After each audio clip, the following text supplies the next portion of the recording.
of thoracic epidural technique. Let's continue.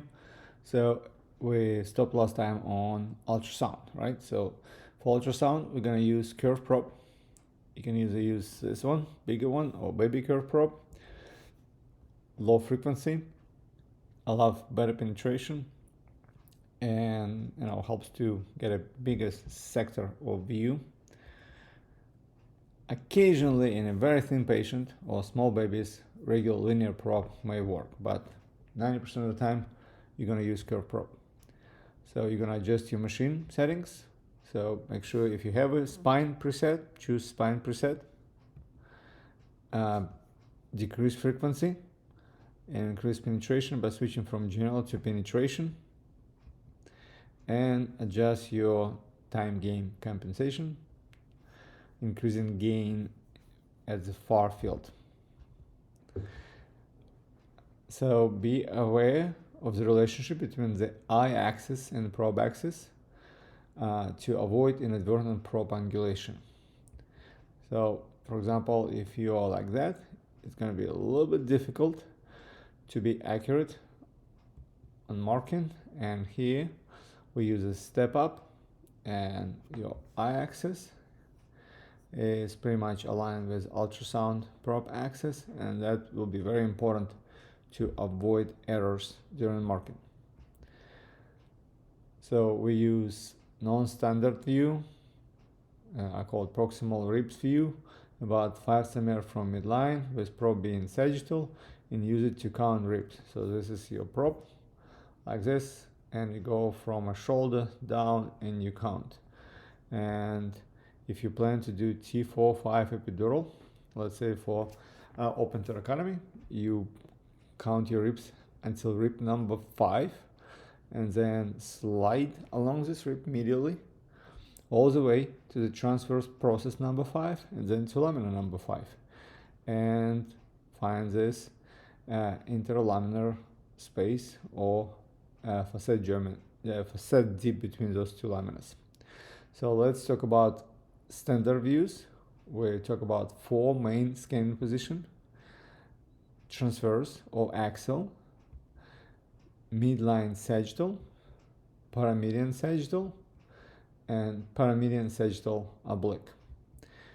With transverse, your orientation marker would be to your left, and with sagittal, scanning placement will be orientation marker cephalad.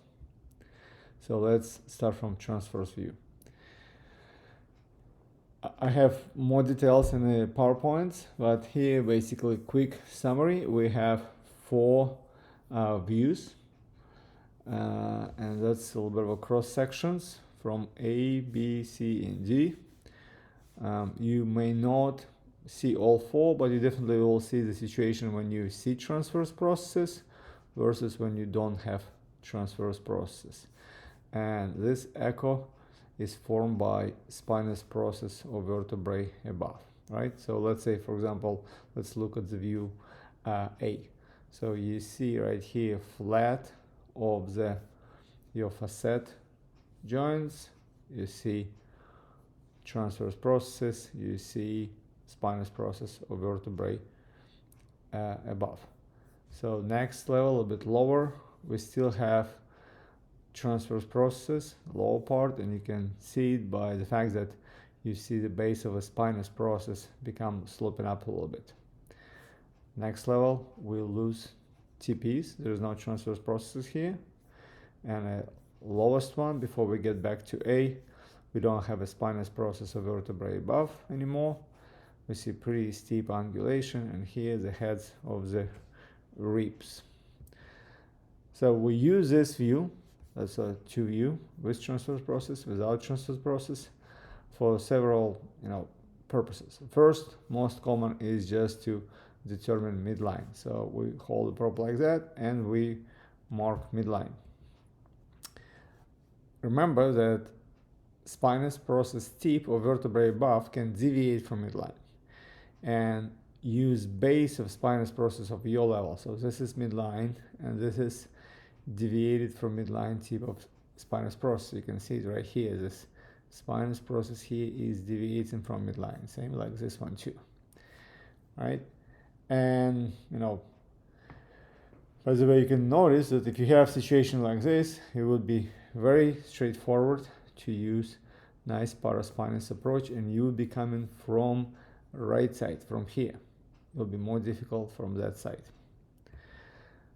Occasionally, like we said, when we talk about this problem with the axial views, there's not just deviated spinous process tip, it's actually rotation of entire vertebrae, like here, right?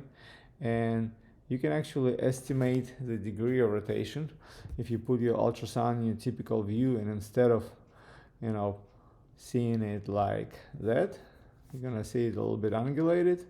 So it will represent rotation. Right here we have a rotated vertebrae, and so if you rock your prop until you get your typical view, this axis of the prop will give you estimate of a degree of rotation.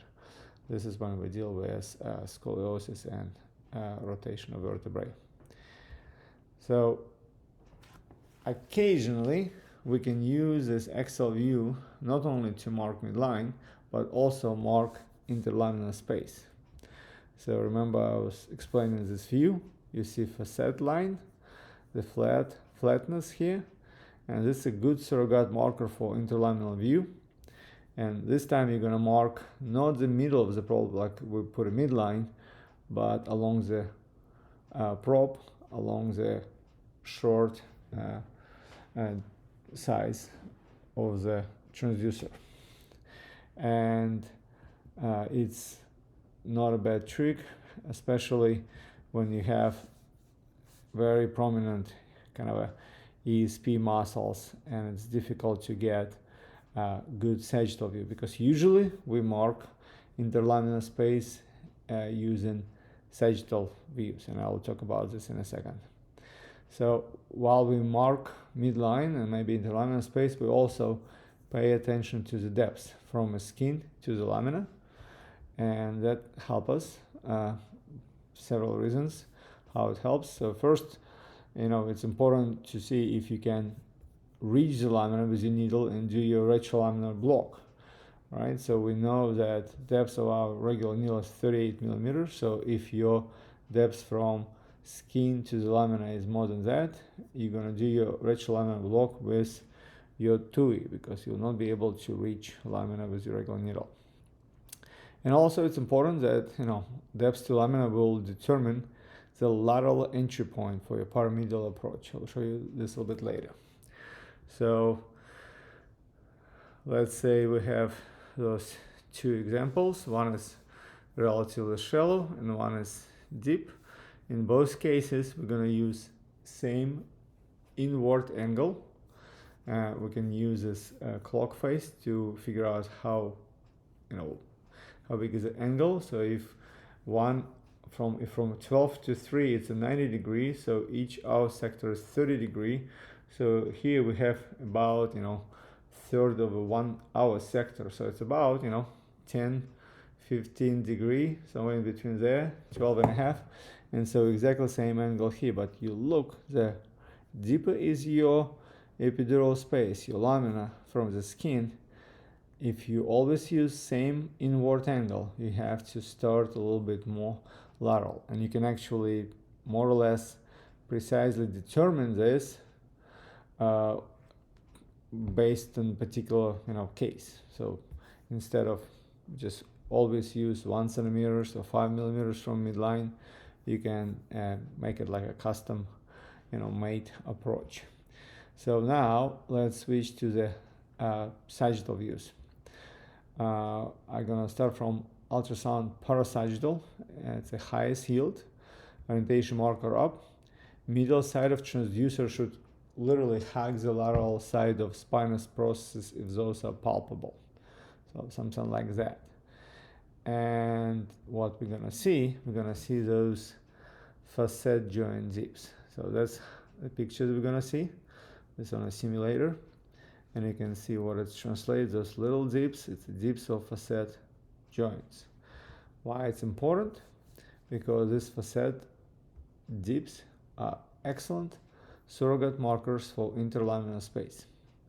So the lower edge is about 1 centimeter lower than this facet dip. And those facet dips are well seen. And as I said, it's about 1 centimeter, a little triangular shape. And by landing our needle somewhere below it and walking in, we can easily get into interlaminar space. So we can also use this view to estimate entry point and angle, right? So if we kind of imagine our angulation, we can say that this is almost, a little bit less than 30 degree, about 20 degree angulation, and needle entry closer to the lower facet dip. So when you mark our facet dips, we're gonna start a little bit closer to it, and with this angle we're gonna end up somewhere on the edge of interlaminar space and walk into it. So that's how it looks, those little facet dips on a regular scan. And we would mark, and I usually mark 3 levels. One is the main level that I'm planning to do epidural, one above, one below as an assessment. And so now, if you remember our initial case, we had this marking based on palpation.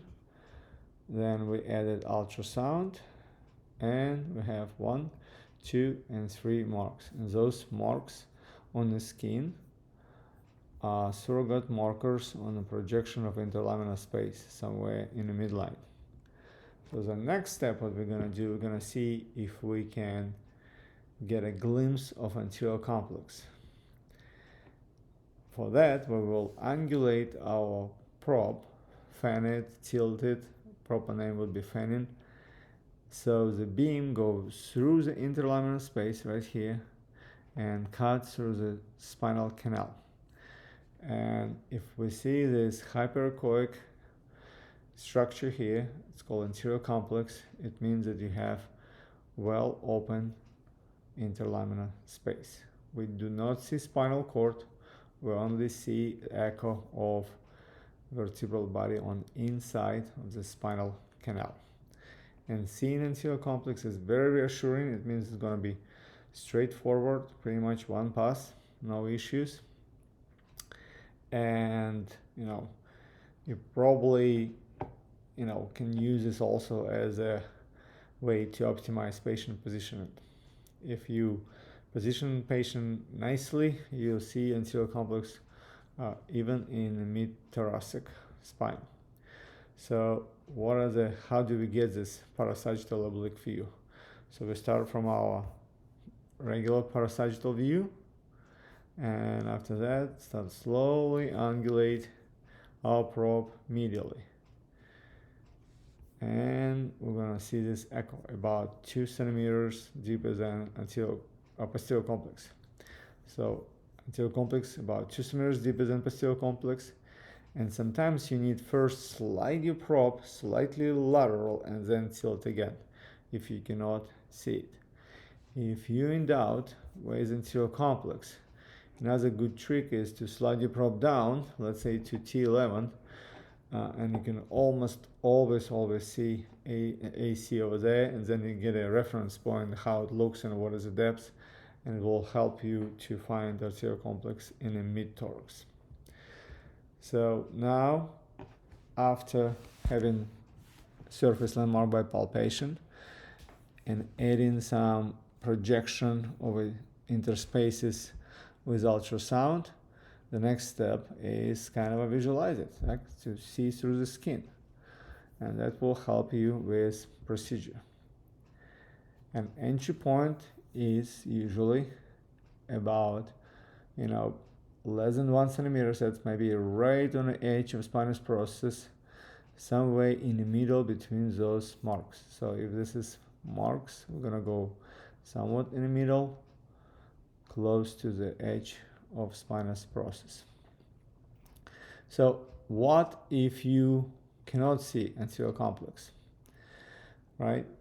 If you cannot see on the levels that you plan to begin with, and you looked at the adjacent levels and you see it there, I just recommend go for that interspace. The interspace that allow you to see anterior complex.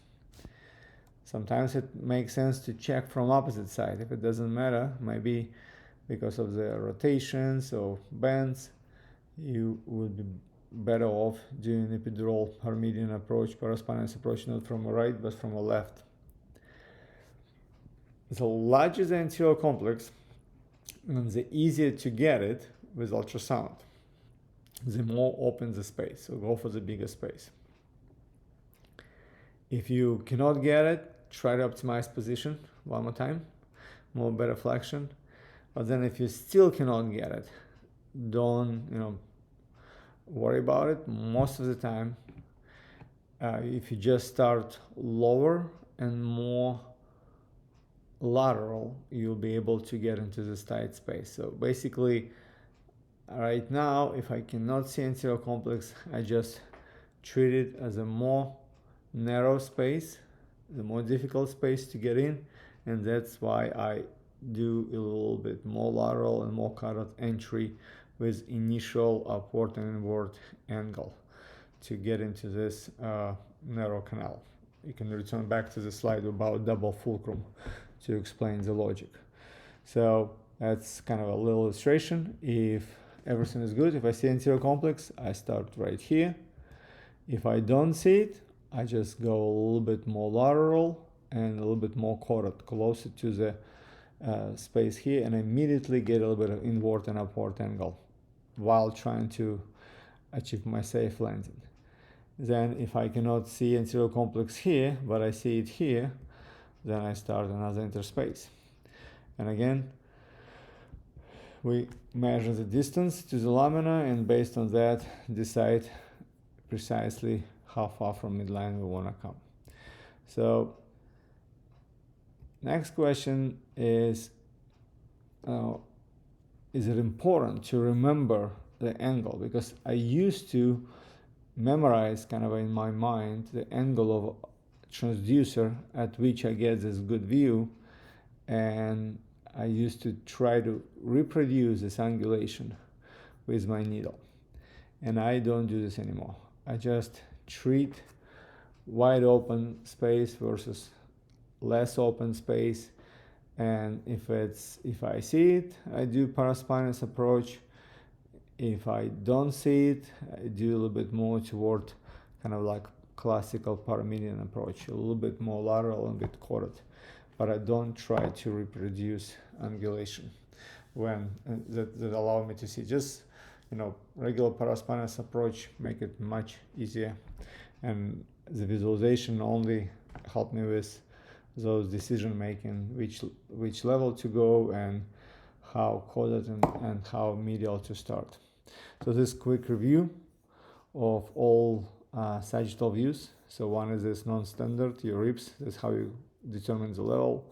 Then you go a little bit more medial, you see transverse processes, and then go a little bit more medial, you're gonna see laminas and this facet joint deep, and then you start fanning your probe and you start seeing both posterior complex and anterior complex. So it's very useful to use ultrasound, but you have to understand that there's a multiple opportunity to make an error. And so those are a list of errors. The first one, loose skin and dragging the skin by transducer. And the moment you take transducer off the skin rebound back, and now your mark is in the wrong place. Another problem is moving patient after you mark. Skin is stretchable, patient change position, move around, and again your skin mark might be not accurate anymore. Another one common is probe is not perpendicular to all planes. That's why I was talking about correct eye-axis, and if you need to use step-ups tool to align your eyes with the probe, and I'll show example in a second. Then sloppy placement of your image, your target in the middle of the screen, and sloppy marking of the skin. And another common problem is on measurements. If you using it to measure your depth, let's say depth to posterior complex to ligamentum flavum, make sure you don't compress tissue too much, because otherwise you will underestimate the depth. So let's talk a little bit about this probe angulation, because it's very easy to angulate the probe when it's a curved probe. It's very easy to rock it. So this is correct placement. This is actually a straight probe, and you see the probe is perpendicular to all planes, and whatever is the target, so in this particular case target was the transverse process, the mark will be right on a spot. Here we have this inadvertent rocking, heel to toe kind of a rocking, right? And as a result, we see the same target, transverse process, and we would mark skin more cephalad than its true skin projection. And that's why it's important to make sure that your probe is not rocked during measurement, or not angled in any direction, not fanned. And to do this, just pay attention to the pressure that you apply to the transducer, and have a nice alignment between your eye axis and the probe axis. So that's a common one, where the residents, the getter target, so in this case is facet deep, but they don't put it in the middle of the screen. So sometimes you have to put a midline on the screen, so they put it right where it needs to be. Same here. This is midline, but the midline is off. Another one, they actually put the target right in the middle in the screen, but when they mark, instead of marking in the middle of the probe, they probe it sometimes up to centimeters off the middle. So very simple but common kind of a mistake. So now let's talk about actual procedure. So we have marking. So this is our marking based on surface landmark palpation and ultrasound marking. We marked our spot. So we recommend this two-handed grip. Next question is how to set the correct inward upward angle, right? So we can use same approach as we use for standard paramedian approach, when initial angle was basically perpendicular or right angle to the surface, and then we just walk on the lamina. But sometimes it is helpful, as I said, when the space is tight, to start with a little bit of an inward and upward angle from a skin on your way toward lamina, because it will allow you to get into a really tight space. And if it's helpful, so let's learn how to do it. We only have to know how to set few angles: 90 degree to all planes, and about 15 degrees inward and 50 degrees upward. All we need to know. So 90 degree will work as a reference for this 50 degree level. In order to get 90 degree correct, you have to have a correct eye axis of viewpoint, as I discussed. And then after 90 degrees set, we can use this face as a clock approach, or we can use a seesaw approach. So that's a picture, and the question is needle perpendicular to all planes? And it's difficult to say because it depends on a viewpoint, right? So that's explanation. So we can have a 3 view of the needle, like this, like that, and like that, and it regardless, and it's actually the angle is the same for all 3. So to explain it, so this is our needle. We can look from above, right, kind of along the barrel of the needle, and below, and that's why you have these different views. And of course that situation will probably be the easiest. That's why I was talking about this step up and aligning, because this will help you to get needle perpendicular to all planes and to decrease the chance of error. Another trick is just basically to ask your assistant to help from a side and confirm that you're perpendicular. So when we're setting angles, I said it's kind of a nice and handy to use a clock of the face. And so usually when we just thinking about it, it's nice to place epidural space in the middle of the clock face, right?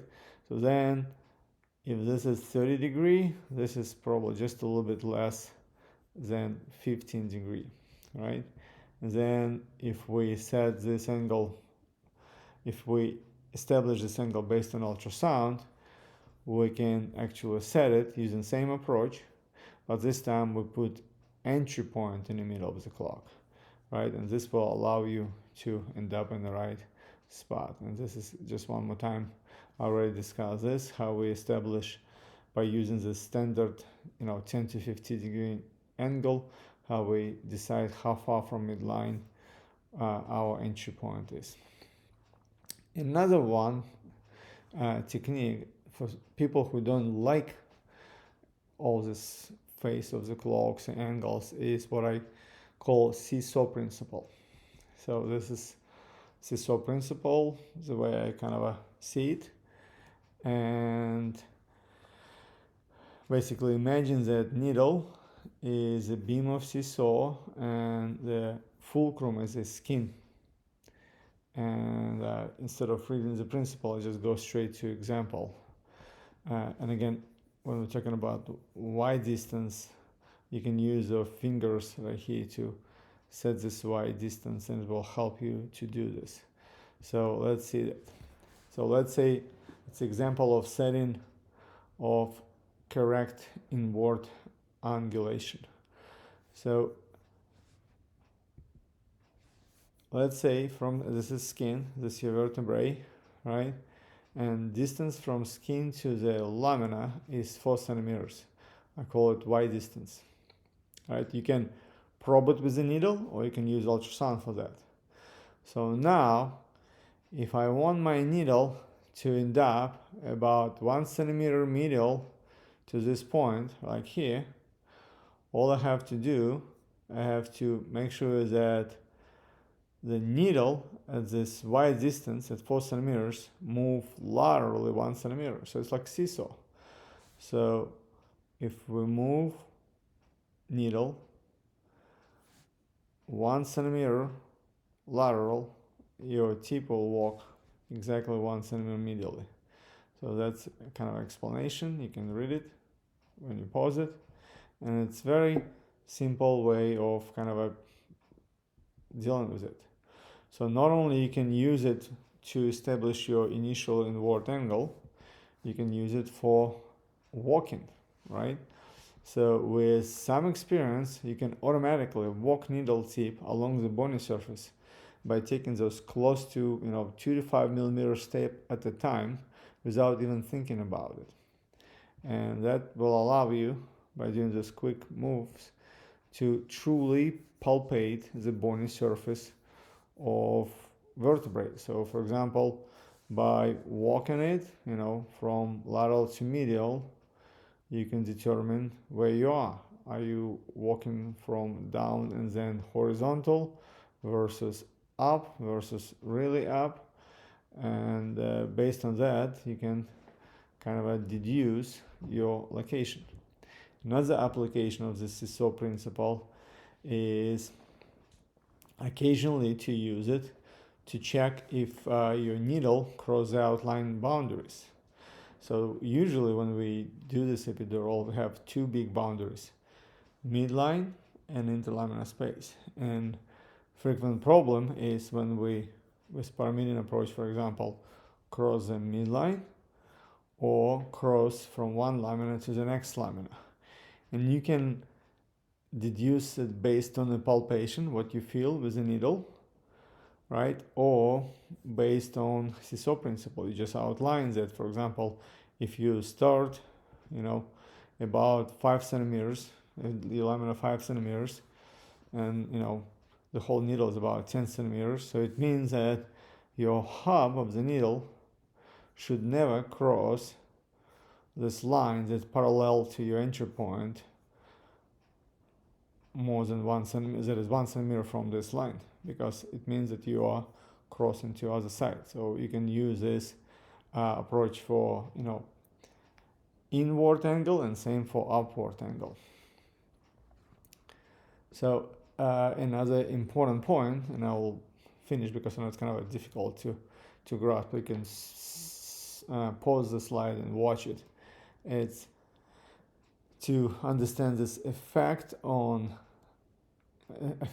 depth on setting your entry point and angulation. So we have those three examples, right? There's a skin right here, there's a midline, and first we just demonstrate same entry, 1 centimeter lateral from midline, 1 centimeter lateral from midline, 1 centimeter lateral from midline, and same angulation. So it's perfect right here. In this case, we're going to end up in a lateral recess, high chance of all kind of troubles, including wet tap. And here we can entirely miss spinal canal and cross it over and have a false loss of resistance.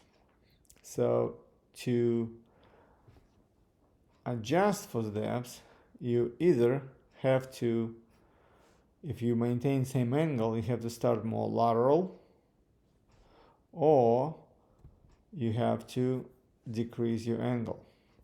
So instead of 15 degree, maybe use much less, right? Less than 10 degree.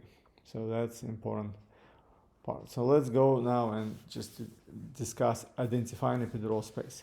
You can use loss of resistance, you can use hang and drop, and you can use a tactile feedback. Basically feeling engagement in ligamentum flavum and then feeling a give or pop. So I have all this in details in a separate PowerPoint. So let's talk about loss of resistance, and that's what we're going to use in simulator. So we use this intermittent, two-handed grip and intermittent advancement with intermittent loss of resistance check. So you advance 2 millimeters with two hands, and one hand remain in the needle, one jump to the plunger, and we check for resistance. Then we advance again, and we check for resistance again. So that's kind of our preferred technique, and we highly recommend it if we use loss of resistance. It's a little bit slower, but but works very well. Allow you better control of the needle and better tactile feedback when you're going through those tough ligaments. Because pressure on a plunger is intermittent, even if you use normal saline, we prefer air, but if you use normal saline, it will not protect from needle coring. So consider checking patency by reinserting stellate once in a while, every few millimeters. I personally prefer hanging drop for thoracic epidural when sitting up, and the idea is very simple and elegant. Seeing fluid in the needle hub being sucked in on entrance to epidural space. So you're gonna hang your drop, and the moment you get into epidural space, this drop is sucked in. It's very, very cool to watch. Its loss of resistance is very sensitive but not specific, and as a result we have a lot of false loss, and that's probably a reason for majority of failed epidural. Hanging drop is very specific, and it's important to have a very specific endpoints when your trajectory is not perfect, because if your trajectory is correct, it doesn't matter, you can use anything. You can use lower, you can use hanging drop. But if your trajectory is erroneous, or if you start checking loss of resistance too early, then you can get in a false lower and have a failed epidural. Very important, we only use hanging drop only for sitting position, only for thoracic epidural. There's a more description about components and physics, how it works, in a separate lecture that you have a link for. And I just go straight to practical recommendation on hanging drop. So after walking off the lamina edge and feeling engaged in the ligamentum flavum, we take stellate and hang the drop by injecting a local anesthetic or saline with the needle that inserted into the tube. So you just basically put a needle tip of your syringe right into the tube all the way as much as you can, and you inject and fill the hub with fluids and hang the drop. Then you note the depth. Right here is, 4.5 centimeters, for example, and put your fingers stoppers, this finger, middle finger, about 5-7 millimeters from the skin. Then you grab a needle with the second hand, and when you're ready to advance, you ask patient to slowly start taking deep, long breaths over 4 seconds, and advance about 5 millimeters over those 4 seconds. If there's no hanging drop being sucked in, you let patient exhale while you don't advance anymore, and then ask to take another breath and continue advancing. So you keep doing it until you see hanging drop being sucked in, and I'll show you in the video, and that's how it looks. So you see, just watch right here, and so with a little bit of move, it's a first pass, and then just advance just a little bit, and drop went in. So you're very, confident that you're in the right spot. So what is the standard confirmation of correct catheter placement? So the goal is to rule out wrong placement and rule in correct placement, right? So how do we do this? We aspirate, slow, sometimes repeat it after injection, but unfortunately, it's not 100% proof. Again, there's a false negative, not very high, about 0.6% for multi-orifice and about 2% for single, orifice catheter. But you can have occasionally false negative when you aspirate and you don't see blood if you intravenously, or CSF if you intrathecally. So then we inject our test dose. Usual lidocaine 45 milligrams with epi 15 mics, and within 30-60 seconds we know that we are in IV or not in IV by looking at the heart rate, blood pressure elevation, and T-wave amplitude drop. In 5 minutes we can rule in or rule out intrathecal placement. If you have a motor block in lower extremity, you have an intrathecal. And in 20 minutes, sometimes 15, but usually we use 20 minutes cutoff, we can reliably determine appropriate level to cold and pinprick test. But occasionally we need to use other technique. We call them adjunct confirmation technique beyond your standard confirmation. So this will be your epidural stimulation test, Tsui test. It's done with the catheter. You can also do epidural pressure wave transduction. This one is better done through the needle before you advance the catheter, and you can use fluoroscopy. So when do we need adjunct technique? So when your loss of resistance or hanging drop endpoints are not clear and obvious, when assessment of epidural catheter location by standard test dose is not possible. Let's say it's a pediatric patient. There's a language barrier. There's excessive sedation, or you've done it under general anesthesia.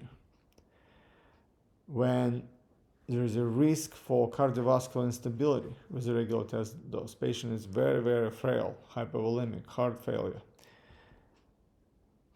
And when you don't have those 20 minutes to wait to check it for the level, and there is no other opportunity to reperform this epidural if your original placement was incorrect.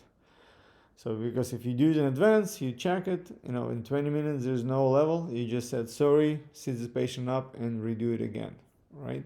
But if you have a pediatric patient, I don't think you can do that. And you cannot do this after the end of a case if you expect some bad coagulopathy at the end of a case. So let's talk about Tsui test. Again, there's a separate lecture on this, but it will help to locate, confirm correct location in epidural space. This will present as a unilateral motor response if you stimulate your catheter, and the proper number is up to 15 milliamps, right?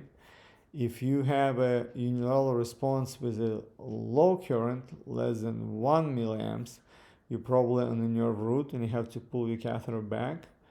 If you don't have any response with a current more than 15 milliamps, then it means that your catheter somewhere is subacute in soft tissue. If you have a multi-segmental response at very low current, you probably have subdural. And if you have strong bilateral response with a very low current, you have intracerebral placement. So very good technique, immediate effect, right? You need wire integrated catheter, so Teleflex, for example, or any other wire reinforced catheter. You need a special piece of equipment, Johans adapter, right here, and you need not your typical nerve stimulators that you use for peripheral nerve blocks, because as I said, we have to go at higher levels, because our usual, let's say, Vibron nerve stimulator goes to 5 milliamps max, right? And then you just fill the catheter with the saline, make sure there's no bubbles, kind of pressurize it, and start increasing your current until you get a response. Another good way to confirm epidural space is a transduction of pressure from epidural space, right? You just use our regular, transducer from A line and sterilely put it in the field, connect to the needle, and flush it with the saline, and you will see pulse weight kind of variations, and it's a very also good test, high sensitivity, high specificity. The pressure wave get dumped significantly when you try to do it through the catheter. It's possible to do it through the catheter, but it's really easy to see when you do it through the needle. And of course, you can use a fluoroscopy or X-ray. You can use it for live needle placement. We use contralateral oblique. We would recommend to use it, but it's a separate lecture, and that's how it looks on fluoro. Or you can use just to confirm catheter position. And you can see wire reinforced catheter on the regular X-ray. This is a catheter in epidural space. You can even better to see it if you add some contrast. So there's also several slides on difficult epidural protocol in a separate PowerPoint. You can look at it, but we're talking about prediction of possible difficult epidurals and management of difficult epidural. So let's conclude this lecture. Thank you very much, and see you at workshop.